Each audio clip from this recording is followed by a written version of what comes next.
Assalamualaikum warahmatullahi ta'ala wabarakatuh. Salam sejahtera saudara-saudara sekalian.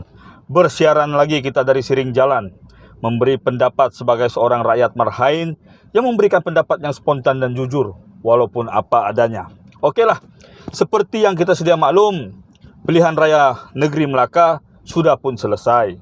Keputusan sudah pun diperolehi dan ramalan awal yang menyatakan bahawa pilihan raya berkenaan bakal berlangsung sengit dari segi bilangan kursi ternyata meleset. Memang sengit dari segi kutipan undi, tapi dari segi kemenangan kursi nampak gaya BN menang bergaya. Jadi saudara-saudara sekalian, seperti yang kita tahu juga kalau kita menonton siaran yang melibatkan keputusan pilihan raya ini, biasanya akan adalah tetamu-tetamu jemputan yang terdiri daripada orang yang bijak pandai, pakar-pakar penganalisa politik, profesor-profesor daripada universiti yang memberikan pandangan mereka tentang impak daripada keputusan pilihan raya berkenaan. Jadi masing-masing mereka memberikan pendapat yang berbentuk ilmiah yang sangat-sangat mendalam dari pelbagai jenis ragam. Ada yang menyatakan keputusan kali ini menunjukkan rakyat sebenarnya merajuk pada masa lalu dan ingin patah balik ke BN. Ada yang menyatakan ini merupakan petanda awal bahawa perikatan di antara Perikatan Nasional dengan Barisan Nasional mungkin tidak akan wujud lagi kerana Barisan Nasional sudah mempunyai self-confidence. Ini juga merupakan isyarat atau signal bahawa rakyat menolak politik katak. Macam-macam lah pendapat yang diorang berikan. Dan saya respect dengan pendapat-pendapat berkenaan kerana orang yang memberikannya orang yang bukan calang-calang. Bukan macam saya, pendapat Siring Jalan. Okey, tapi tidak apa. Nampaknya mereka terlepas satu pendapat yang saya rasa kalau kita cuba perhalusi ada masuk akalnya. Nah, kalau kamu baca pun tajuk yang saya berikan di sini, pilihan raya negeri Melaka, kekalahan PKR membawa blessing in disguise atau rahmat tersembunyi kepada Sabah. Mungkin kamu pelik, apa kena mengena? Jadi di sinilah saya mau ulas supaya saudara-saudara faham. Saya akan cuba sampaikan kalau boleh sedetail-detailnya, tapi memandangkan masa kita tidak banyak, saya akan cuba bagi ringkasan sajalah.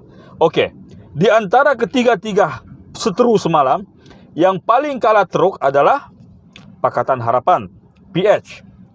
Yang paling teruk memang Perikatan Nasional dapat 2 kerusi. Tapi dari segi orang cakap landscape-nya, orang cakap gegarannya, Pakatan Harapan lah yang sebenarnya mendapat dampak kekalahan yang paling teruk. Apabila idea mereka untuk menubuhkan satu kerajaan yang kononnya bersih dari rasuah dan segalanya gagal. Ya. Jadi salah satu puncak kegagalan berkenaan apabila kita cek yang dapat kemenangan daripada Pakatan Harapan cumalah Parti Amanah 1 kerusi, bekas Ketua Menteri iaitu Adli Zahari, dan 4 kerusi daripada DAP. Jadi nampak gaya PKR kosong. Jadi ini merupakan satu isyarat bahawa PKR telah ditolak mentah-mentah. Ada yang menyatakan penolakan ini adalah berdasarkan kepada kesilapan PKR yang mengambil para katak untuk mereka calonkan. Tetapi mereka terlepas pandang satu faktor lain, iaitu kewibawaan atau kepimpinan Datuk Seri Anwar Ibrahim yang sudah mulai diragui. Bukan saja di kalangan rakyat jelata yang lain, yang pengundi atas pagar, tetapi di kalangan penyokong PKR sendiri. Jumlah undi yang mereka perolehi, rasionya per kerusi sangat-sangat rendah. Mereka kalah di kesemua 11 kerusi yang mereka tandingi. Jadi ini merupakan satu isyarat bahawa kepimpinan Datuk Seri Anwar Ibrahim sebagai ketua pembangkang sudah tidak relevan. Jadi apabila hal ini sudah tidak relevan, beliau sudah tidak boleh buat keputusan, beliau sudah tidak boleh menang lagi. Orang bilang kalau ada pilihan raya akan datang sebab Melaka walaupun cuma negeri Melaka ada 28 kerusi, tapi Melaka ini membawa proyektor atau gambaran keseluruhan. Kerana komposisi kaum di Melaka hampir sama dengan komposisi kaum di peringkat nasional. Jadi ini merupakan satu isyarat yang menunjukkan Datuk Seri Anwar Ibrahim bolehlah bukan lagi jadi PM tepi, tapi tolong tepi sikit. Beliau harus memberikan laluan kepada pemimpin yang baru, yang lebih segar, yang lebih diterima dan lebih berwibawa. Jadi di kalangan parti pembangkang cuma ada 2 calon yang boleh kita ketengahkan. Yang satu sudah tidak segar, yang satu sudah tidak boleh lagi orang cakap taring dia sudah patah, iaitu bekas Perdana Menteri Tun Mahathir Mohamad. Sedangkan calon yang kedua bukan calang-calang, beliau merupakan bekas Naib Presiden UMNO, bekas Menteri Persekutuan yang pernah menyerajui beberapa kementerian, bekas Ketua Menteri Sabah, tidak lain tidak bukan Presiden Parti Warisan Datuk Seri Shafie Apdal. Jadi dalam video ini saudara-saudara jangan salah faham. Saya tidak berkempen untuk warisan. Tetapi saya cuma mengenengahkan idea betapa jika tidak Datuk Seri Anwar Ibrahim tidak lagi menonjol atau sudah tenggelam, maka kapal yang baru yang naik, terajunya atau nakodanya sudah tentu Datuk Seri Shafie Apdal. Jadi kita harus melihat dari konsep bukan sebagai presiden warisan, tetapi sebagai seorang pemimpin yang lahir dari bumi Sabah. Jadi apakah kebaikannya tuan-tuan?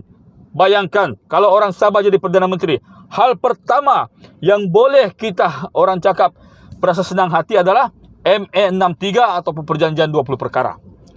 Beserta royalti minyak, beserta peruntukan-peruntukan, beserta infrastruktur dan sebagainya, beserta dasar-dasar yang menguntungkan Sabah. Jadi saudara-saudara, seperti dua video saya yang sebelumnya, marilah kita, rakyat Sabah seluruhnya, jika kita mempunyai kesempatan untuk melahirkan seorang pemimpin yang boleh meneruji bukan saja peringkat negeri, tetapi negara kita dengan jawatan terbesar di peringkat eksekutif sebagai Perdana Menteri, jadi haruslah kita saudara-saudara sekalian tidak melihatnya dari skop parti politik yang diwakili, tetapi negeri dan kita sendiri rakyat Sabah yang diwakili secara keseluruhannya.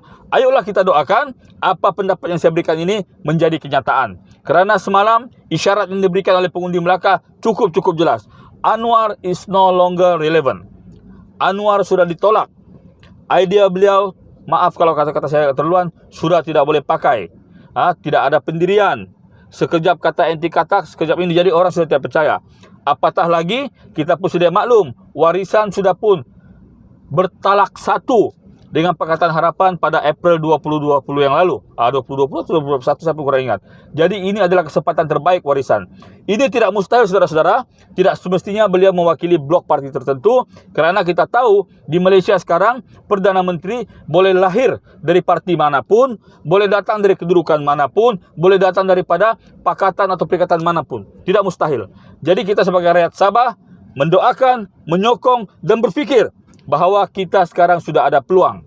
Keputusan Pilihan Raya Negeri Melaka ada hikmatnya untuk kita rakyat Sabah. Assalamualaikum warahmatullahi taala wabarakatuh. Wallahu a'lam bishawab.